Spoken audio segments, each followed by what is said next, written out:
This is Michael Douville. I had the distinct pleasure and privilege of speaking with Charles Nenner when Charles Nenner speaks. It really pays for you to listen, and we discuss gold. He sent me his proprietary charts. We talked about good entry points, talked about the long-term benefits of gold, and we touched on silver.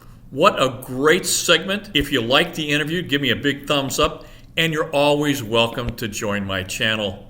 My best to you. Bye-bye now. Hi, it's Michael Douville, and I am so pleased I have Charles Nenner with me today. It's April 6, 2021.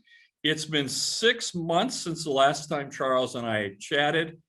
And before we get going, because we have some slides that you sent us, and we're going to go through the slides, this is going to be very, very fun. I personally want to thank you for some of your advice. Honestly, you know, you and I have such a remarkable clientele. My clientele is baby boomers. You know, I'm in the real estate asset class, and they're so concerned about their income streams. You know, when you start to retire, you're living on your income. You know, you're no longer working, so you really need that income. And they were getting it out of bonds. And of course, and you had mentioned, you know, you and I have been talking about this for 3 or 4 years, talking about real estate, but not general real estate. We've been talking about small units and entry level. And of course, that's really my wheelhouse. We're here in Arizona. We have a lot of entry level, and lots of people want to rent them. It's just a great rental, but it's been so good for my clients. But a lot of them also use bonds for their income streams. And when we talked in October, you gave a warning that bonds were really at the end of the cycle, because it's a pretty long cycle, and very long. Yeah. So how long is this? Is it 35 years or 75? Yeah, that's usually from bottom to top, about 35 to 38 years. 38 years would be almost perfect. 38 years, you know, because you can really see when Volcker did that in 81, can't you? I mean, there's no missing that cycle. You know, when you know my opinion, he didn't do anything. No, I know. Moment. I know, but it just stands out. I mean, there's no missing that wave. But your advice allowed my clients to reduce their exposure to bonds. And of course, since then, I think you and I were chatting in the pre-interview, like TLT, which is the long bond ETF, that's dropped 17% since October. That's a really significant drop. And of course, you're not getting any income, and you lose 17% on your portfolio.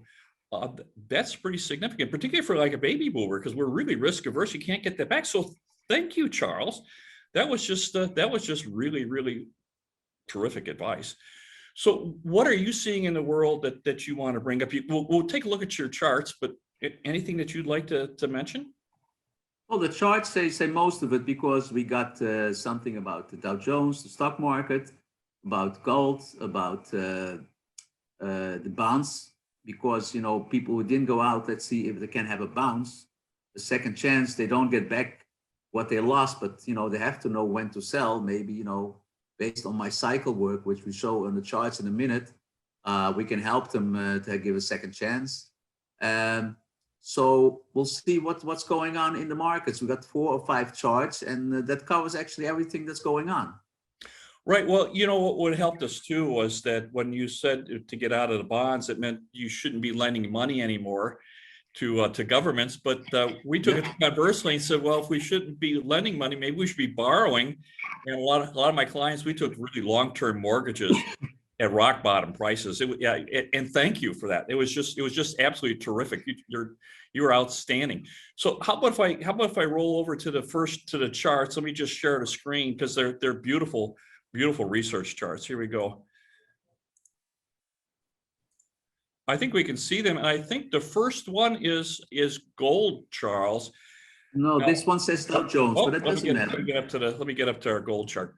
Yeah, so this is the gold chart, and now this is your research down here.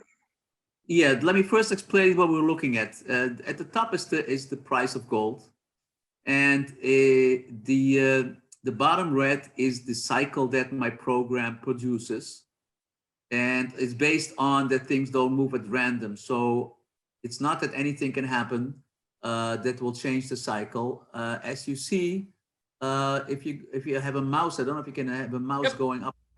Oh, I have a mouse. No, that's me. I'll do that. Yep. So this So you area see, here, and no, on no. the If you right. go back for the last 10 years, you see every top and every bottom Mm-hmm. was produced by the cycle, and Mm-hmm. the last high that surprised everybody because everybody was super bullish. Where the dotted line is, it gives you the date on the left top, which says the 17th Right of here. July. Mm-hmm. Yes, and as you see, is the situation's not over. There's going to be a very nice rally again in gold this year, but you see the cycle is still down for a while, so we're not in a hurry to buy the gold. Now, this has all kinds of economic implications, if money is going to be expensive or not expensive. Usually I don't deal with that so much because I don't so much deal with why things happen. I just want to know what happens. So there is going to be, if people want to invest in something, there is going to be a very nice rally again in gold. But as you look at my system, gold is still coming down, as you see on the top, and the cycle is still down into later this year. So it's a bit too early to start buying. Let's take a look at the next chart. Well, so if we can just stay on this chart for a second, this dotted line is this date, This is it day, not? And yeah, so you had called this as saying we're going to be getting to a cycle high. And I think right. you were going in and out of the gold at that time. I think you're doing $150 or $200. So you're doing some nice trades at that time, were you not? Well, mostly that depends for whom. Yeah, we have a service for big hedge funds and big firms, and for big clients and some smaller individuals. So the big firms just stand aside. They don't go short. Gold is now down from that top about $400, Mm-hmm. and most of the investors is on a side track. It's emotionally very rewarding. You don't have to watch it. You don't have to trade it like crazy. And they wait till the cycle bottoms again, and then they go long again. Now, people who are more active look at our intraday service, and intraday, even we show the cycles during the day. So we can even say the next stop is at 1:15, and it goes down till 3:45, and then it goes up again.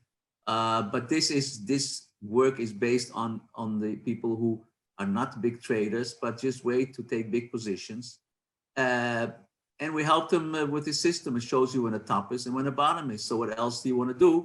And if you want to go sleep well, then that's what you do. And if you like to be active, you look at another system that we publish, but this is more for the hedge funds and the big banks.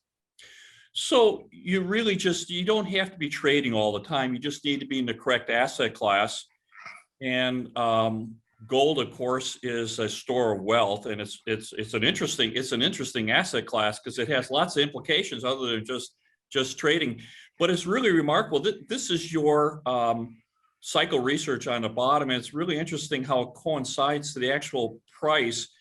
So your chart is showing that we still haven't bottomed. So this would have been in July last year, and Right.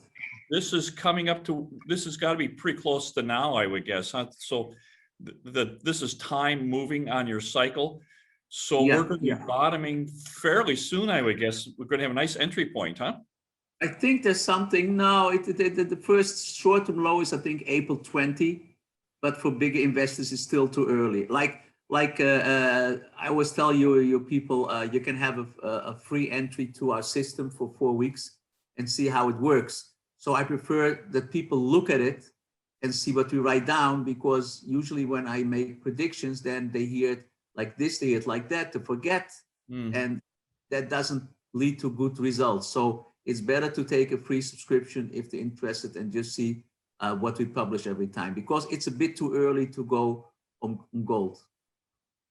So is this a momentum? I know you've talked about the fact that sometimes you can get a price target. Right. So we also target now. We had a price target of 650.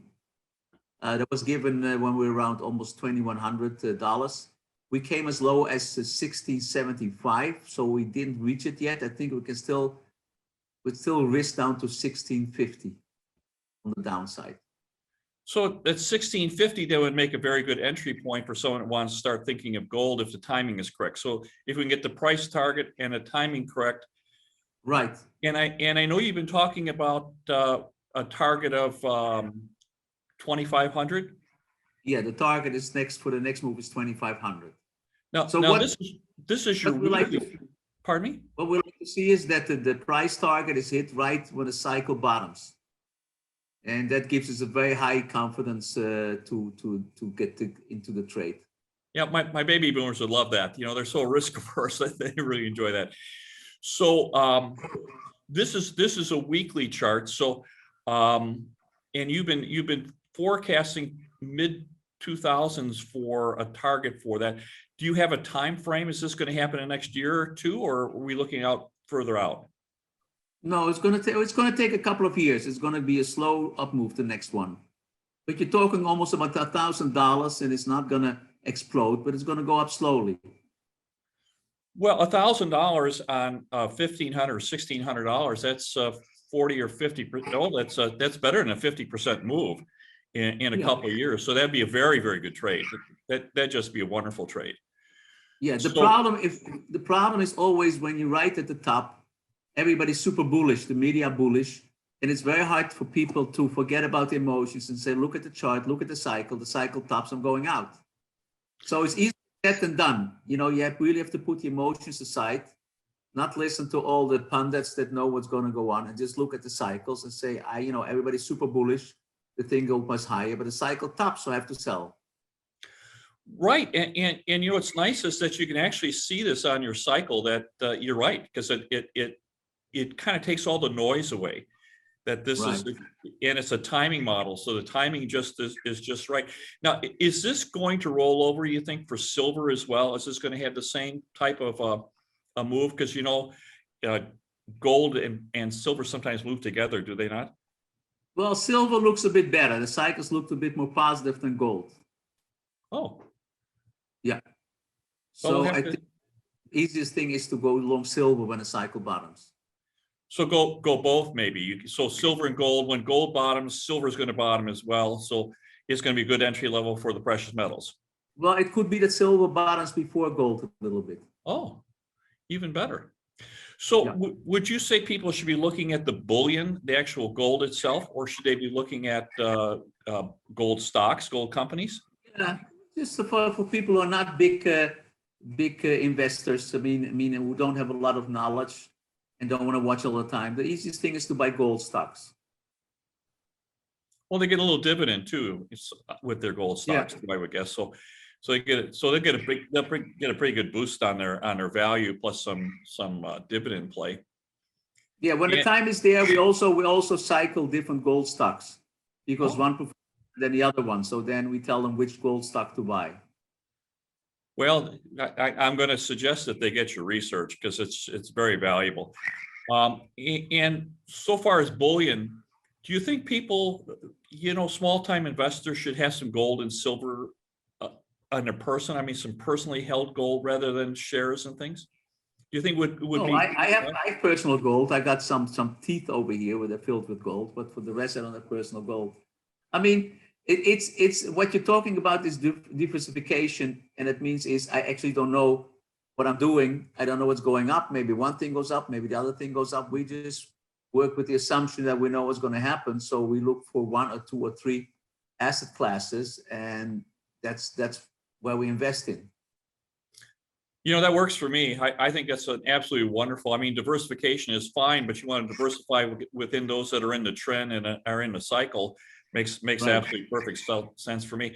Let's go to the next chart. Well, I hope you enjoyed that segment on gold. The next segment, we're going to be talking about volatility, and that is one you don't want to miss. Let me know if you like that one. If you like these segments, please push the like button. Give me a big thumbs up. Bye-bye now.